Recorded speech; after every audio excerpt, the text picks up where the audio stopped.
Maze లేదా దారి కనుక్కోండి, లేకపోతే దారేది లాంటి పజిల్స్ మనం న్యూస్ పేపర్లో, వార్తాపత్రికలో చిన్నప్పటి నుంచి చూసే ఉండుంటాం. చిన్నప్పుడు మనం అందరం కూడా అనేక మంది ఆ పజిల్స్ చేసే ఉండుంటాం. అయితే ఇప్పుడు మన జీవితాన్ని కూడాను ఈ మేజ్ లేకపోతే ఈ దారి కనుక్కోవడం లాంటి ఒక పజిల్తో మనం కంపేర్ చేసి మనం ఆలోచన చేసినట్లయితే మనం కూడా మన జీవితంలో అనేకమైన ప్రశ్నలతో మన జీవితాన్ని మనం గడుపుతూ ఉంటాం. ఈ ప్రశ్నలే ఆ మేజ్ లేకపోతే ఆ పజిల్ లాంటివి. మనకి ఈ జీవితం యొక్క పరమార్థం ఏమిటి, ఈ జీవితంలో మనం ఎలాంటి విషయాలకు ప్రాముఖ్యతనివ్వాలి, ఎలాంటి విషయాలకు ప్రాముఖ్యతనివ్వకూడదు, లేకపోతే అనుదిన జీవితంలో మనం జీవిస్తూ ఉన్నప్పుడు ఎలాంటి వాటిని ఆధారం చేసుకొని మన జీవితాన్ని మనం ముందుకు నడపాలి, ఏవి విలువైనవి ఏవి విలువైనవి కాదు, ఈ జీవితం మొత్తాన్ని నడిపించేవాడు దేవుడు అనే అంశం ఏదైనా ఉందా లేదా, ఇలా అనేకమైన ప్రశ్నలు మన జీవితంలో మెదులుతూనే ఉంటాయి. మనలో చదువుకున్న వారు కావచ్చు, చదువులేని వారు కావచ్చు, ప్రతి ఒక్కరూ కూడా ఇలాంటి ప్రశ్నలకు ఏదో ఒక సమయంలో లోన్ అవుతూనే ఉంటారు. ఈ విషయంలో ఉదాహరణగా మనం అర్టెమిస్ 2 అనే ఒక వ్యోమ నౌక గురించి లేదా అంతరిక్ష నౌక గురించి మనం ఆలోచన చేసినట్లయితే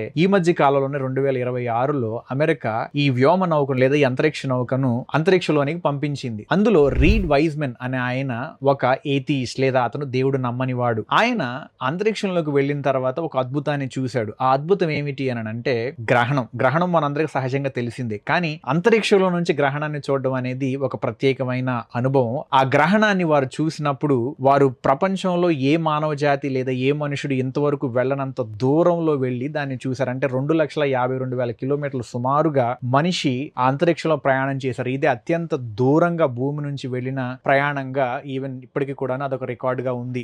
వారు అంతరిక్షంలో నుంచి ఈ గ్రహణాన్ని చూసినప్పుడు భూమి, సూర్యుడు, చంద్రుడు భూమికి సూర్యుడికి మధ్యలో వచ్చి సూర్యుడు మనకు కనపడకుండా అడ్డంగా ఉంటాడు. అయితే ఇక్కడ గొప్ప విషయం లేదా అద్భుతం లేకపోతే డిజైన్ ఆర్గ్యుమెంట్ ఏమిటి అని అంటే, సూర్యుడు చాలా పెద్ద నక్షత్రం, భూమి కంటే కూడాను కొన్ని వందల లేదా వేల రెట్ల సైజులో చాలా పెద్దగా ఉండే నక్షత్రం. చంద్రుడు భూమి కంటే కూడా చిన్నవాడు. కానీ ఇంత చిన్న చంద్రుడు ఏదైతే ఉందో సైజులో చాలా చిన్నదైనప్పటికీ కూడాను చాలా పెద్దదైన నక్షత్రాన్ని సైతం అది కనిపించకుండా అడ్డుకోగలుగుతుంది. అది ఎలా సాధ్యం అవుతుంది అన్న విషయాన్ని ఆలోచన చేసినప్పుడు అవి పెట్టబడ్డ ప్లేసెస్ అంటే మధ్యలో ఉన్న దూరాలు కావచ్చు. సూర్యుడు భూమికి చాలా దూరంగా పెట్టబడ్డాడు, చంద్రుడు కూడాను కొంత దూరంలో ఉన్నాడు. కానీ ఆ దూరం అనేది సూర్యుడిని ఖచ్చితంగా సంపూర్ణంగా కప్పివేయడానికి సరిపడినంత దూరంలో ఈ చంద్రుడు పెట్టబడ్డాడు. ఈ డిస్టెన్సెస్ లేకపోతే ఈ దూరాలు అనేవి ఎవరు నిర్ణయించారు, ఇంత చక్కగా అసలు ఈ అద్భుతాన్ని ఎవరు సృష్టించారు అని అన్నప్పుడు ఎవరో ఒక జ్ఞానమైన వ్యక్తి లేకపోతే అత్యంత జ్ఞానమైన వ్యక్తి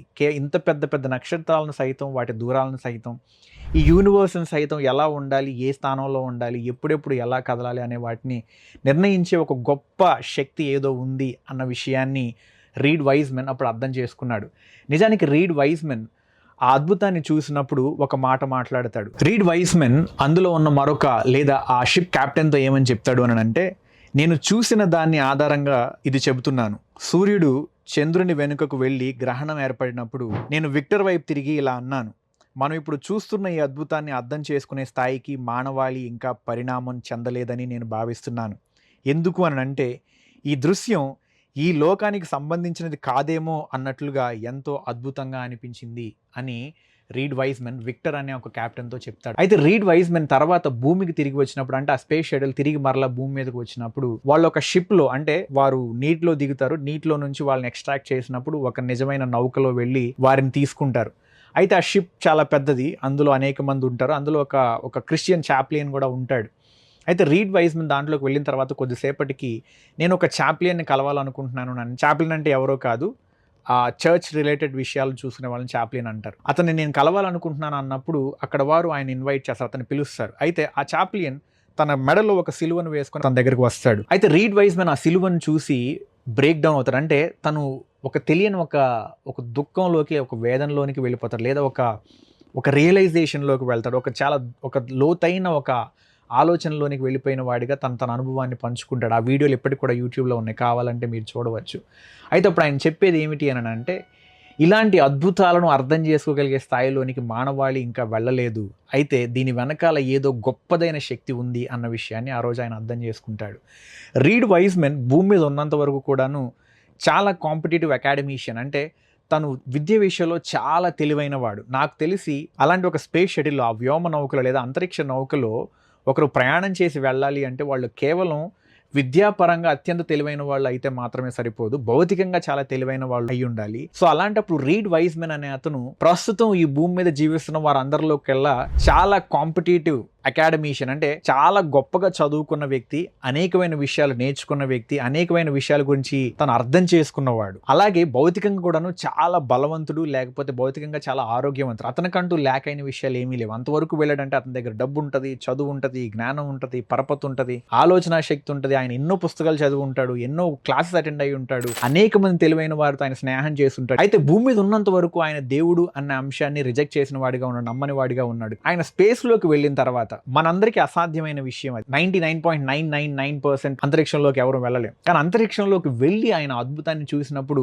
ఇది మానవ సాధ్యమైంది కాదు, ఇది మనుషులు అర్థం చేసుకోగలిగే స్థాయిలో ఇది లేదు అన్న విషయాన్ని ఆయన గ్రహించాడు. అయితే ఈ భూమి మీద ఉండి మిడిమిడి జ్ఞానంతో ఆలోచిస్తూ మనం ఉన్న ఈ పజిల్లో, లేకపోతే ఈ జీవితం అనే ఒక మేజ్లో మీరు నేను ప్రయాణం చేస్తా ఉన్నప్పుడు మనకు కనిపిస్తున్న అనేకమైన ఎవిడెన్సెస్, లేకపోతే మనం చూస్తున్న అనేకమైన విషయాలు ఇది కేవలం మన ఆలోచనతోనూ మన ఆలోచన శక్తితోనే సాల్వ్ చేసుకొని మనం చూడని దేవుడు లేడు అని చెప్పాలనే ప్రయత్నం చేయడం అనేది కొంతవరకు అజ్ఞానంగా మనం అనుకోవచ్చు. దేవుడు కనిపించడు కాబట్టి మనం లేడు అని చెప్పడం చాలా తేలిగ్గానే ఉంటుంది. ఈ డిజైన్ ఆర్గ్యుమెంట్స్, అంటే సృష్టి చాలా చక్కగా మానవాళికి సరిపడే విధంగా అనేకమైన విషయాలు ఈ భూమి మీద ఉన్నట్లుగా, అంటే నీరు కావచ్చు, ఆక్సిజన్ కావచ్చు, గ్రావిటీ కావచ్చు, పర్యావరణంలో ఉన్న ఒక ప్రెషర్ కావచ్చు, ఉన్న గ్యాసెస్ కావచ్చు, ఇట్లా ఇవన్నీ విషయాలు, ఇంకా చాలా చాలా డైనమిక్స్ గురించి, సంఖ్యల గురించి శాస్త్రవేత్తలు మాట్లాడతారు. వాటన్నింటినీ చూసినప్పుడు వారు ఇంకా శాస్త్రవేత్తలు చెప్పిన ఇంకొక మాట ఏమిటి అని అంటే, ఈ విశ్వం అంతట్లో కూడాను ఈ ఎర్త్ ఒక్కటి, లేకపోతే ఈ భూమి ఒక్కటే ఏదో ఒక స్పేస్ షటిల్ లాగా, మనుషులు జీవించడానికి సరిపడిన స్పేస్ షటిల్ లాగా ఉంది అని చెప్పిన శాస్త్రవేత్తలు ఒక ఆవిడ మాట్లాడుతుంది. వీరందరూ స్పేస్ లో ఉంటూ ఆ షటిల్లో లేకపోతే ఆ వ్యోమ నౌకలో ఉన్నప్పుడు అదొక్కటే వారికి జీవానికి సరిపడిన విధంగా ఉంటే, ఈ పెద్ద యూనివర్స్ లో ఈ ఒక్క ఎర్త్ మాత్రమే, లేకపోతే ఈ భూమి మాత్రమే ఏదో ఒక వ్యోమ నౌక లాగా జీవాన్ని అది ఫెసిలిటేట్ చేస్తుంది అన్నట్లుగా వాళ్ళు మాట్లాడతారు.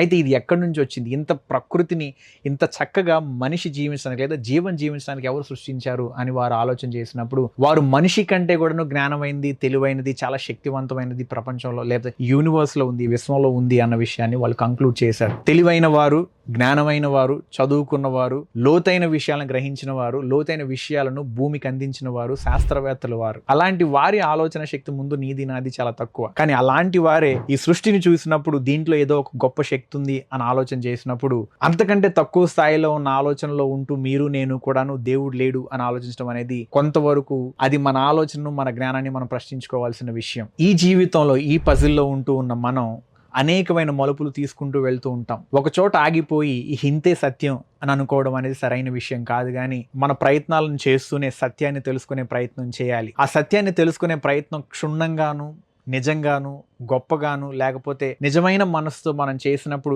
సత్యం మనకు ఖచ్చితంగా తెలుస్తుంది. చాలా మంది ఏమనుకుంటారనంటే మనకు తెలిసిందే నిజం, అంతటితో మనం ఆగిపోదాం అన్న ఒక ఆలోచనలో ఉండిపోతారు. మనం చదువుకున్న చాలు, మనకు తెలుసు, ఇంతే, మనం బ్రతికిన జీవితమే చాలా కొంచెం, మహా అయితే 30 సంవత్సరాలు, 35 సంవత్సరాలు, 40, 45, 50 సంవత్సరాలు. కానీ భూమి, ఈ విశ్వం కొన్ని వేల సంవత్సరాలుగా ఇక్కడ ఉన్నాయి. మీరు నేను తెలియని చూడనివి అనేక ఉన్నాయి.